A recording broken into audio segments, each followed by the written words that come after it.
Hello everyone and welcome back. So last video में हमने किए थे क्वांटम मैकेनिक्स के एमसीक्यूज़ और आज की वीडियो में हम करेंगे क्लासिकल मैकेनिक्स स्टार्ट। और ये भी जो टॉपिक होंगे जो एमसीक्यूज़ होंगे वो टॉपिक वाइज होंगे, ठीक है। और जैसे कि आपको पता है कि आज न्यू वैकेंसीज़ आई हैं जिसकी अभी ऑफिशियल नोटिफिकेशन नहीं आई, ठीक है। मीन्स जो साइट पे है, वेबसाइट पे है, वो अभी वहाँ पे शो नहीं कर रहा है, बट जो मास्टर केडर की वैकेंसीज़ आ रही हैं, ईटीटी की आ रही हैं और लेक्चरर केडर की भी वैकेंसीज़ आ रही हैं, ठीक है। तो और सेकेंडली पीटेट के एडमिट कार्ड्स आउट हो चुके हैं। अगर आपने किसी ने भी पीटेट फिल किया हुआ है तो आप ऑफिशियल वेबसाइट्स पे जाके अपना एडमिट कार्ड डाउनलोड कर सकते हो, जो दिसंबर में एग्ज़ाम होने जा रहा है। और मोस्ट प्रोबेबली अगर वैकेंसीज आउट हुई हैं तो नेक्स्ट ईयर मास्टर केडर का टेस्ट ज़रूर होगा, ठीक है। तो आपको अभी से अपनी प्रिपरेशन स्टार्ट कर देनी चाहिए। आज जो हम सीरीज़ स्टार्ट कर रहे हैं क्लासिकल मैकेनिक्स के क्वेश्चंस की, ये आपको जैसे बुक में बीएससी की बुक के अकॉर्डिंगली टॉपिक वाइज क्वेश्चंस हैं, ठीक है। तो जो भी अगर आप कोई भी टेस्ट के लिए प्रिपेयर कर रहे हो तो आपको ये क्वेश्चंस करने बहुत ज़रूरी है, क्योंकि इसमें आपको सभी टाइप के क्वेश्चंस मिलेंगे। बेसिक भी, फॉर्मूला बेस्ड भी हैं, कैलकुलेशन बेस्ड भी हैं, सभी टाइप के क्वेश्चंस होंगी, ठीक है। तो ये आप वीडियो स्किप मत कीजिएगा, एटलीस्ट एक बार सुनिएगा ज़रूर, ठीक है। देखिएगा और सुनिएगा भी ज़रूर। So let's start the video. So the first question is, जो हमारा फर्स्ट लेक्चर है दैट इज़ बेसिक, ठीक है। जो फर्स्ट जो क्लासिकल मैकेनिक्स की बीएससी की बुक है उसमें जो फर्स्ट चैप्टर है उसमें सारे बेसिक कंसेप्ट दिए हुए हैं, और उसी बेसिक कंसेप्ट के ऊपर जो हमारी आज की वीडियो है। और ये बेसिक कंसेप्ट भी आपको क्लियर होनी चाहिए कि कौन सी क्वांटिटी कैसी होती है और वट एवर हमें क्वेश्चन में पता चल जाएगा कि किस टाइप के क्वेश्चन उसमें से बन सकते हैं। Okay, so let's start. So the first question is, classical mechanics describes the motion of. So classical mechanics इनमें से कौन से ऑब्जेक्ट का मोशन डिफाइन करती है? तो हमें पता है कि जो क्लासिकल मैकेनिक्स है that define the motion of macroscopic objects.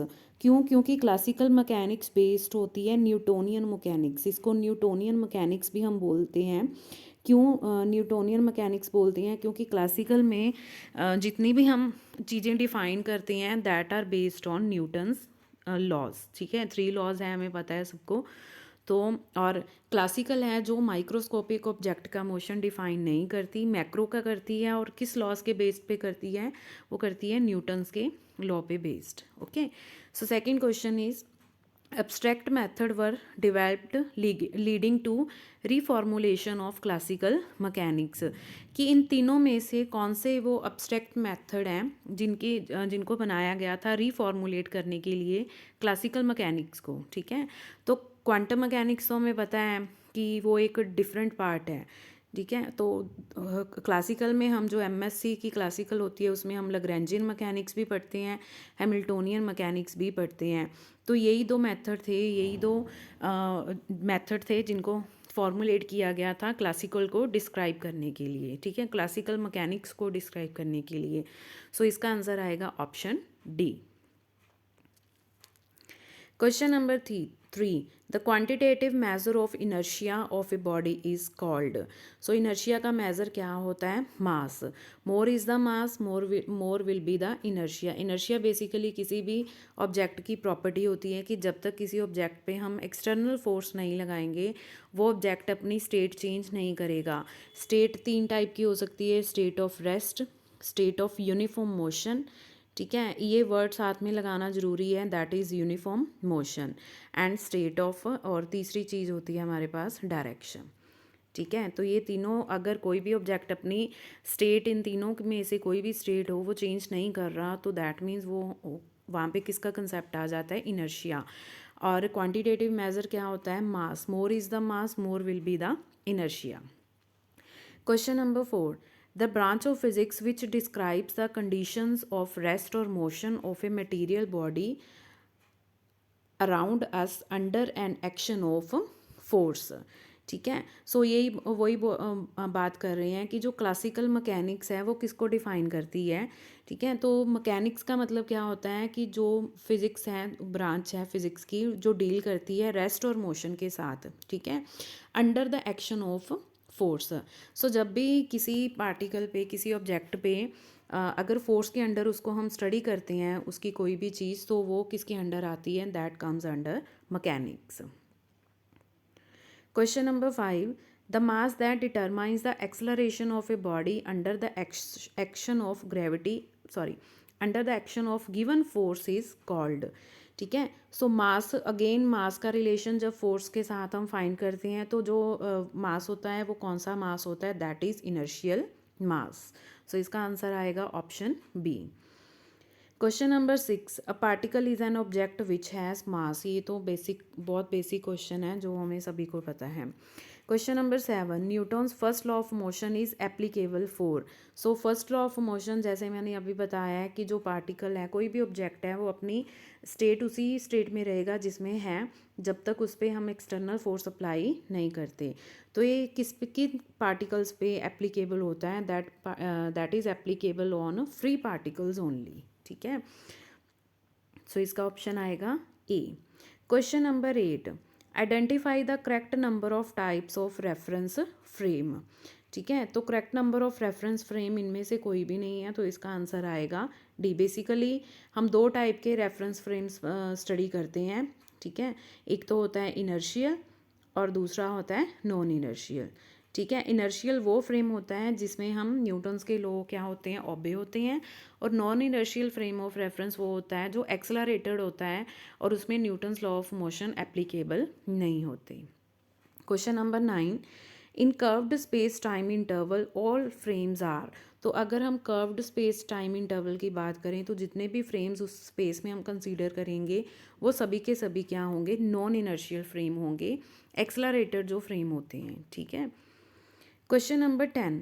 Acceleration of an object depends on. Acceleration है जो ऑब्जेक्ट का, किस पे डिपेंड करता है, this is all again a very basic question, that depends on mass.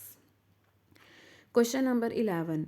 Ratio of masses of two objects is equal to. ठीक है, तो ये किसके इक्वल होता है, so as we no F is equal to किसके इक्वल होता है, एम में। सो मास और एक्सलरेशन आपस में क्या होंगे, इन्वर्सली प्रोपोर्शनल होंगे। तो अगर हम दो ऑब्जेक्ट्स का मासेस कंसीडर कर लेते हैं, एक का m1 है, दूसरे का m2 है, उनकी रेशो अगर हम फाइंड करते हैं sorry, so that will be equal to A2 divided by A1। ठीक है, इन्वर्सली प्रोपोर्शनल है, तो अगर मास फर्स्ट का ऊपर है तो एक्सलरेशन किसका आएगा, सेकंड का। सो ऑप्शन में से जो राइट ऑप्शन आएगी that will be B, inverse ratio of acceleration. क्योंकि अगर मास फर्स्ट का आ रहा है ऊपर तो एक्सलरेशन किसका आ रहा है, सेकंड ऑब्जेक्ट का। ठीक है, सो ये इन्वर्स हो, ये अगर m1 और 1:2 है तो ये कितना आएगा, 2:1। So that's why option B is correct. Question number 12. Linear momentum is conserved if dash acting on a body is zero. ठीक है, तो हमें पता है लीनियर मोमेंटम होती है P। सो फोर्स और लीनियर मोमेंटम का रिलेशन होता है according to Newton second law, that is F is equal to rate of change of time, rate of change of momentum. Okay, so linear momentum conserve कब होगी, okay, सो अगर हम force को external, यहाँ पे जो हम वर्ड मेंशन करते हैं वो होता है FXT, एक्सटर्नल फोर्स होता है ये। ठीक है, सो अगर F एक्सटर्नल किसी भी ऑब्जेक्ट पे जो एक्सटर्नल फोर्स लग रहा है वो ज़ीरो है, दैट मीन्स dp/dt क्या हो जाएगा, zero. That means time rate of change of momentum क्या हो जाएगा, zero.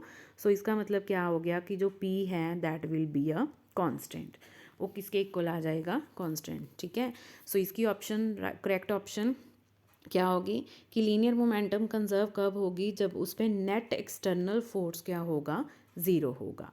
Question number 13 is same as 12th question. ठीक है, बस ये लीनियर मोशन में है और जो 13th क्वेश्चन है ये होता है हमारा रोटेशन मोशन में, रोटेशनल मोशन में।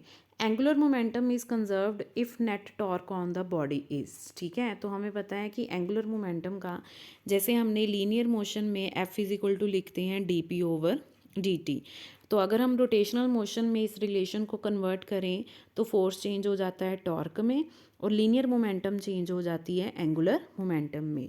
तो अगेन एंगुलर मोमेंटम कंजर्व कब होगी, जो एक्सटर्नल टॉर्क है, नेट एक्टिंग टॉर्क है उस ऑब्जेक्ट पे, वो क्या किसके इक्वल होगी, ज़ीरो की। थोड़ा सा चेंज कर दिया इन्होंने क्वेश्चन।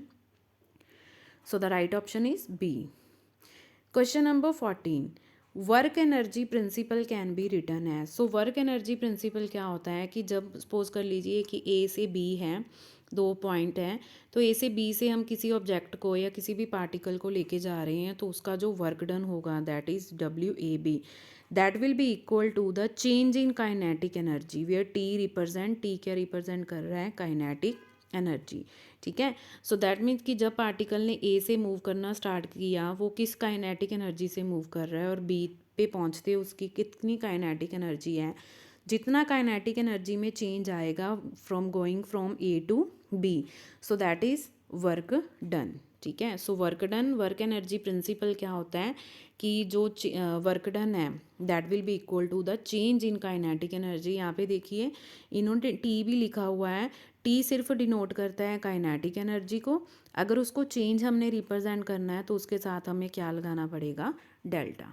ठीक है, question number 15, the law of conservation of total energy states that. So ये भी बेसिक क्वेश्चन है, पता होता है सबको कि law of conservation of total energy. So सबसे पहले हम देख लेते हैं कि टोटल एनर्जी जो होती है वो किसके इक्वल होती है, that is equal to mechanical energy, that is also called mechanical energy, and it is the sum of kinetic energy plus potential energy.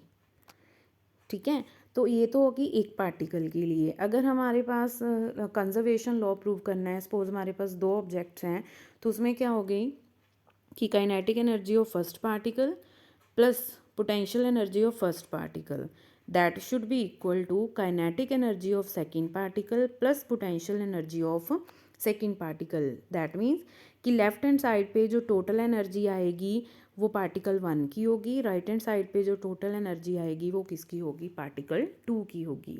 ठीक है, जैसे ऑप्शंस में इन्होंने दिया हुआ है कि काइनेटिक एनर्जी फर्स्ट की है, पोटेंशियल किसकी है, सेकंड की है, तो ये ऑप्शन गलत है। ठीक है, इसमें क्या है, इसमें भी सेम ही है, तो ये भी ऑप्शन क्या होगी हमारे पास गलत हो जाएगी।